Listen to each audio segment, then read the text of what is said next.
Hello dear student, welcome back to our channel R K centre. दोस्तों आज के classes में हम लोग अंग्रेजी के एक मोस्ट इंपॉर्टेंट प्रश्न को क्लियर करने वाले हैं, जो कि इस प्रकार से है। तो आज का प्रश्न हमारा होने वाला है, write a note on Dryden as the father of English critics.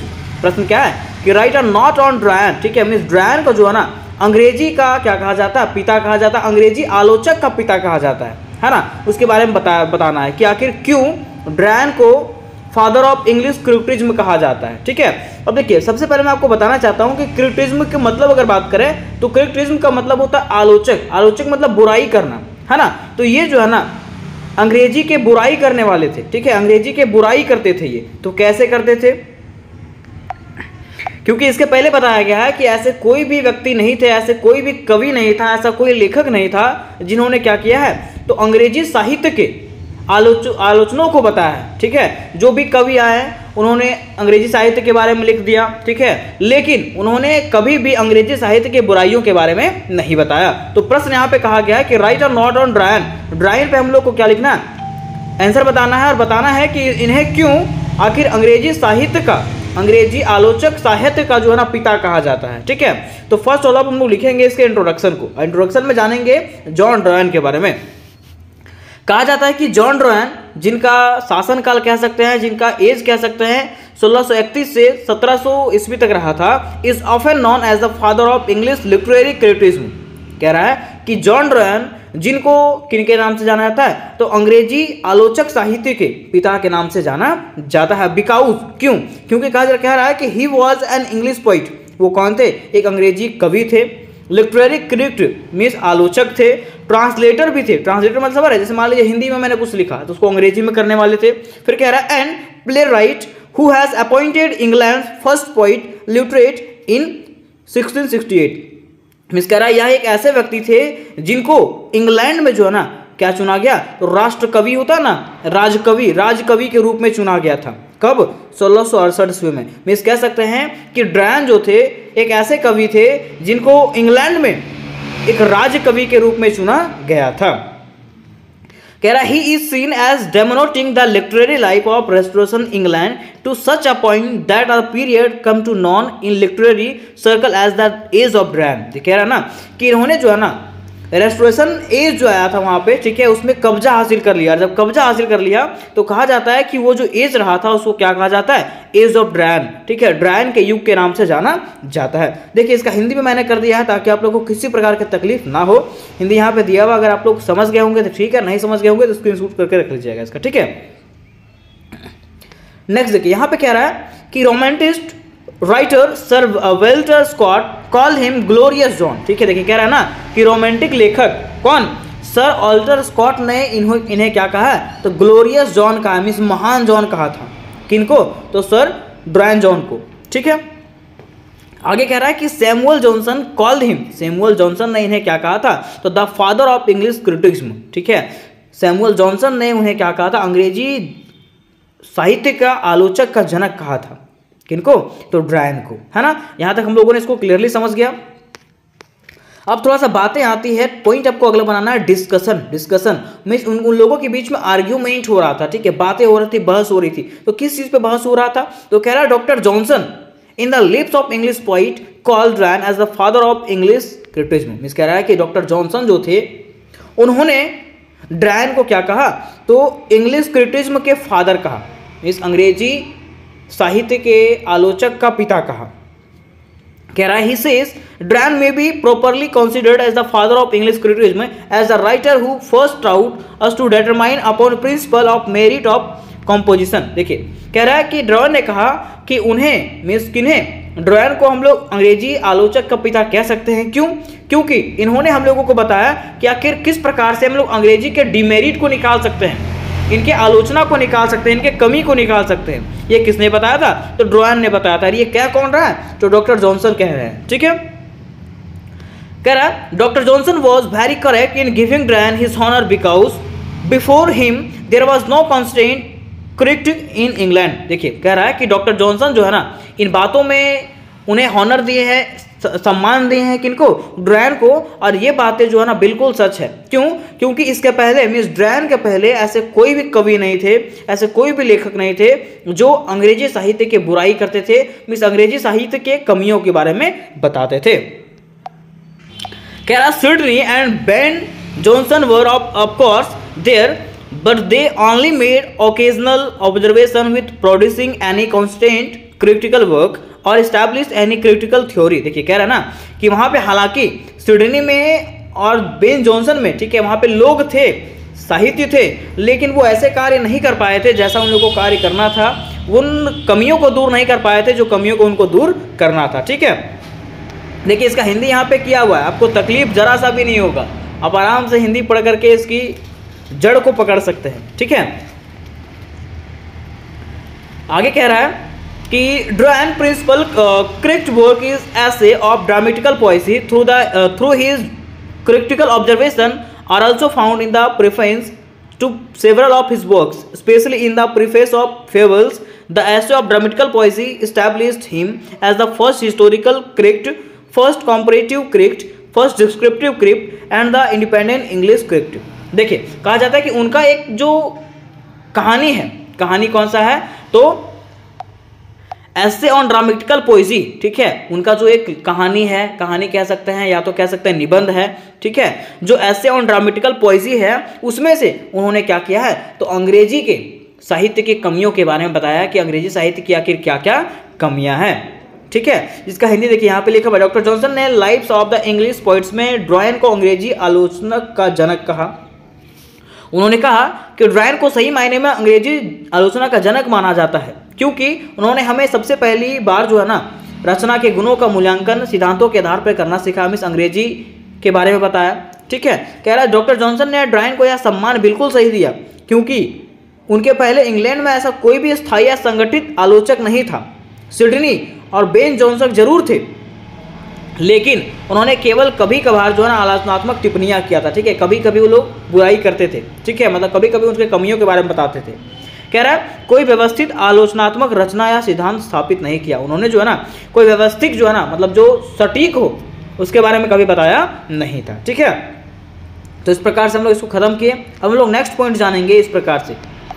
आगे हम लोगों को मिलेगा structure and plan of the essay, क्योंकि क्वेश्चन में बोला था कि इसके प्लान के बारे में और पर्पस के बारे में बताइए। ठीक है, तो यहां पे कह रहा है कि structure and plan of the essay, ठीक है, कि इसको कैसे सेट किया गया, इसका तरीका क्या उसके बारे में बताना है। तो कह रहा है सेटिंग एंड कैरेक्टर्स, इसमें क्या क्या कौन कौन से कैरेक्टर्स हैं। तो कह रहा है Dryden creates a fictional dialogue set during a boat ride on the river Thames. कह रहा है कि ड्रॉयन ने क्या किया, एक काल्पनिक संवाद की रचना किया, काल्पनिक कल्पना किया इन्होंने। ठीक है, जो कब किया, तो टेम्स नदी पर यात्रा के दौरान होता है। जो कब होता है, टेम्स नदी की यात्रा के दौरान होता है। कह रहा है कि the 4 characters represent different schools of thought in it. Means कह रहा है ना कि यहाँ पे जो 4 कैरेक्टर्स होते हैं, 4 जो लोग होते हैं, 4 जो पात्र होते हैं, वो अलग अलग विचारधाराओं को क्या करते हैं, बताते हैं, है ना। तो वो 4 लोग कौन कौन से थे, 4 कैरेक्टर कौन कौन से थे, तो पहला यहाँ पे है क्रिप्ट, कौन है, क्रिप्टाइज। ठीक है, दूसरा हमारा है यूजीनियस। ठीक है, तीसरा हमारा है लिसिडिसियस। ठीक है, और चौथा जो हमारा है नियोंडर, कौन है, नियंडर। ठीक है, अब देखिए यहाँ पे इन्होंने क्या क्या कहा है। तो सबसे पहले क्रिप्टाइज कहता है, ये क्या कहता है कि आ सपोर्टर ऑफ एंशियंट ड्रामा, ये जो है ना एंशियंट मतलब पुराने ड्रामा का जो है ना ये समर्थन करता है। कहता है claiming the superlative of Greek and Roman plays, ये जो है ना प्राचीन नाटकों का समर्थन करता है जो यूनानी और रोमन नाटकों का श्रेष्ठता का दावा करता है। कौन, क्रिप्टाइज जो है वो क्या करता है, यूनानी और रोमन नाटकों की श्रेष्ठता को बताता है ना। फिर दूसरा हमारा आता है यूजीनियस। ठीक है, ये क्या कहता है, ही सपोर्ट द मॉडर्न ड्रामेटिकल, ये जो है ना आधुनिक नाटकों को समर्थन करता है। And point out the flaws and ancient drama, ये क्या करता है, आधुनिक नाटकों को पक्ष लेता है, समर्थन करता है और प्राचीन नाटकों की कमियों के बारे में उजागर करता है।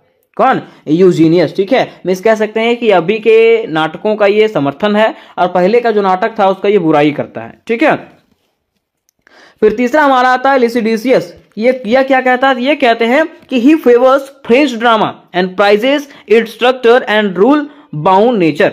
ठीक है, ये क्या करते हैं, फ्रेंच नाटक का समर्थन करते हैं। कौन, लिसिडियस जो है ना फ्रेंच नाटक का समर्थन करते हैं और कहते हैं कि ये जो है ना इस फ्रेंच नाटक जो होता है वो नियमबद्ध तरीके से और जो उनका शैली है उनसे वो बने हुए होते हैं। ये कौन कहते हैं, लिसिडियस कहता है। देखिए हिंदी यहां पे लिखा हुआ, आप पढ़ के उसको समझ सकते हो, है ना। फिर चौथा हमारा आता है नियोंडर। कौन आता है, नियोंडर। अब देखिए इन्होंने क्या कहा, इन्होंने कहा है कि ही रिप्रेजेंट ड्रायन्स आवन व्यूज। ठीक है, ये क्या करते हैं, इसमें से ड्रायन का दृष्टिकोण प्रस्तुत करते हैं। इसमें से कौन कौन, ड्रायन जो है खुद का दृष्टिकोण प्रस्तुत करते हैं। कहते हैं defending English drama and pricing Shakespeare works. ठीक है, ये क्या करते हैं, अंग्रेजी नाटक का समर्थन करते हैं। इसका अंग्रेजी नाटक का समर्थन करते हैं और शेक्सपियर के रचनाओं का प्रशंसा करते हैं। कौन, नियोंडर।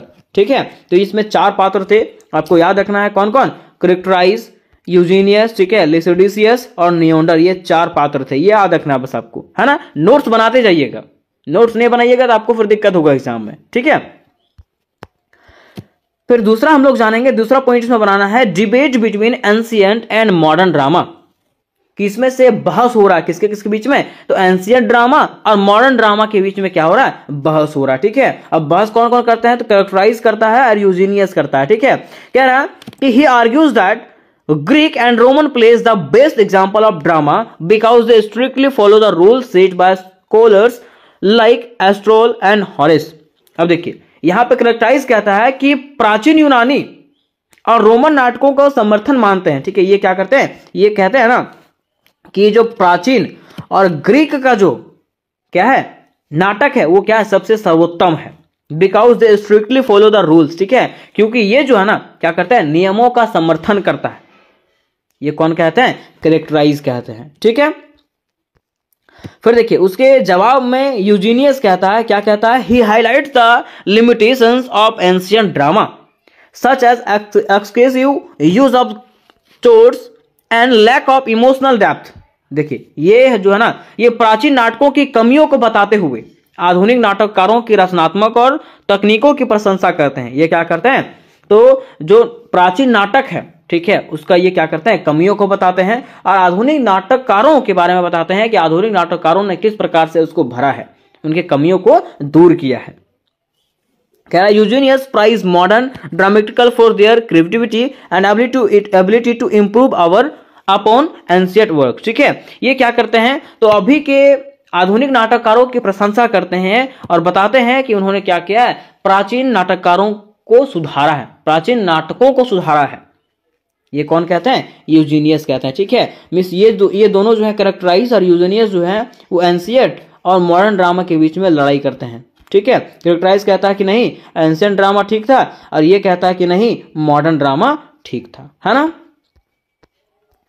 अब देखिए यहां पे कह रहा है comparison between French and English drama. ठीक है, अब यहाँ पे जो ना तुलना किया जा रहा है किसके किसके बीच में, तो फ्रेंच ड्रामा और इंग्लिश ड्रामा के बीच में तुलना किया जा रहा है। ठीक है, देखिए लिसिडियस कहता है he claims that French drama is superior because it addresses to the 3 classical unities. अब देखिए इन्होंने कहा कि फ्रेंच नाटकों को सर्वश्रेष्ठ है, मीन्स ये कहते हैं कि फ्रेंच नाटक जो है ना सर्वश्रेष्ठ है। क्यों, क्योंकि ये एकता का पालन करता है। ठीक है, कौन सा एकता का, तो 3 चीज का पालन करता है। ये 3 चीज यहाँ पे है, यूनिटी ऑफ टाइम, पहला ही story, the story takes place within 24 hours. ये कहता है कि यह जो स्टोरी होता है इसमें से समय का संगठन है, समय का महत्व है। क्यों, क्योंकि ये 24 घंटा के अंदर जो है वो खत्म हो जाता है। फिर कह रहा है यूनिटी ऑफ प्लेस, कि यह जो नाटक है, ठीक है, वो सिंगल लोकेशन में होता है। ठीक है, जहां भी है वो एक ही लोकेशन में घटित होता है। फिर कह रहा है यूनिटी ऑफ एक्शन, इस कह रहा है कि there is one central plot, यहां पे एक ही सेंट्रल प्लॉट होता है ना, एक से अधिक प्लॉट होते नहीं है। ये कौन कहता है, लिसिडियस इसलिए कहता है कि सबसे बेस्ट कौन सा है, फ्रेंच नाटक है। लेकिन इसी के जवाब में नियोंडर कहते हैं कि ही डिफेंड्स इंग्लिश ड्रामा स्टार्टिंग। ठीक है, ये क्या कहते हैं, अंग्रेजी नाटकों की प्रशंसा करते हुए कहते हैं। नियोंडर क्या करते हैं, अंग्रेजी नाटकों का प्रशंसा करते हुए कहते हैं कि English play writers specially Shakespeare break the rules but achieve greater emotional depth. कह रहा है कि अंग्रेजी नाटककार जो हैं वो कौन, शेक्सपियर, वो हालांकि नियमों का उल्लंघन करते हैं लेकिन फिर भी वो क्या करते हैं, भावनात्मक गहराई को प्रस्तुत करते हैं। कौन? शेक्सपियर। ये कौन कह रहा है? नियोंडर कह रहा है। ठीक है, फिर ये कहते हैं कि English drama have variety and are closer to real life. Means अंग्रेजी नाटक जो होता है ना, वो उसमें विविधता होती है, अलगाव होता है, और वे वास्तविक जीवन को ज्यादा करीब दिखाते हैं। ठीक है, ज्यादा करीब से दिखाते हैं। ये कौन कहता है? नियोंडर कह रहा है ना। फिर देखिए आगे कह रहा है कि the mix of tragedy and comedy in English plays reflect the complicity of human experience making them more engaging for audience. Means कह रहा है कि अंग्रेजी नाटक जो होता है वो ट्रेजेडी और कॉमेडी का मिश्रण करता है, जो दर्शकों को क्या करता है, और भी अधिक मोहित करता है, और भी अधिक इंटरटेन करता है। ये कौन कह रहा है? तो नियोंडर कह रहा है। ठीक है, अब यहाँ पे चौथा पॉइंट आता है। चौथा पॉइंट में हम लोग को लिखना है कि द पर्पस ऑफ ड्रामा, कि ड्रामा जो होता है उसका पर्पस क्या होता है, नाटक का क्या उद्देश्य होता है। तो कह रहा है according to Dryden the primary purpose of drama are. ठीक है, मीन्स ड्रैन के अनुसार से ड्रामा का जो पर्पस होता है, जो उद्देश्य होता है, वो निम्नलिखित है। पहला उद्देश्य क्या? टू इंस्ट्रक्ट मतलब शिक्षा देना। ठीक है, किस चीज का शिक्षा देना? तो कह रहा place should provide moral lesson. ये नाटक जो है ना, दर्शकों को नैतिक शिक्षा देता है। क्या करता है? नैतिक शिक्षा देता है। ठीक है, जैसे मान लीजिए कोई ड्रामा वगैरह होता है, कोई नाटक वगैरह होता है, तो वो क्या करता है? लोगों को जो है ना नैतिक शिक्षा देता है। फिर क्या कह रहा है कि टू डिलाइट मतलब आनंदित करना, खुशी करना, है ना। कह रहा है कि plays should entertain and emotionally engage to the audience. यह जो नाटक है वो क्या करता है? दूसरे दर्शकों को जो है ना आनंदित करता है और भावनात्मक रूप से प्रभावित करता है। इसका किसका उद्देश्य होता है? तो ड्रामा का उद्देश्य होता है। ये कौन कहते हैं? ड्रैन कह रहे हैं, है ना। फिर देखिए पांचवा हमारा पॉइंट बनाना है पर्पस ऑफ द एसे। ठीक है, कि आखिर एसे का क्या उद्देश्य है ना। यहां पे हम लोग क्या जाने थे? ड्रामा का उद्देश्य जाने थे। अब यहां पे कह रहा है कि पर्पस ऑफ द एसे, एक निबंध का क्या उद्देश्य होता है। तो drain wrote an essay on dramatical Poaceae with the following objective, कि ड्रैन ने जो है ना एक एसे लिखा, एक निबंध लिखा जो इन चीजों पे निर्भर था। पहला चीज क्या? To defend English drama. इन्होंने जो है ना अंग्रेजी नाटक का समर्थन किया। ठीक है, कैसे? तो कह रहा है कि he argued that English plays are superior to French and ancient drama because of their richness and emotional impact. उन्होंने अंग्रेजी नाटक को फ्रेंच और प्राचीन नाटकों से श्रेष्ठ साबित किया। किन्होंने? तो ड्रैन ने, है ना। फिर दूसरा हमारा है टू प्राइज शेक्सपियर्स। ठीक है, इन्होंने क्या किया? शेक्सपियर का प्रशंसा किया। कैसे? तो कह रहा है he highlights Shakespeare's as a natural genius whose works surpass the rigid structure of classical rules. देखिए उन्होंने क्या किया? शेक्सपियर के प्राकृतिक प्रतिभा को मानते हुए उनकी रचनाओं को गहराई से उजागर किया। किन्होंने? तो जॉन ड्रैन ने। किसने? जॉन ड्रैन ने, है ना। तो इस प्रकार से यहां पे हो गया। ठीक है, यहां तक हम लोगों ने ये क्वेश्चन को डील कर लिया। इस प्रकार से आपको आंसर लिखना है इसका।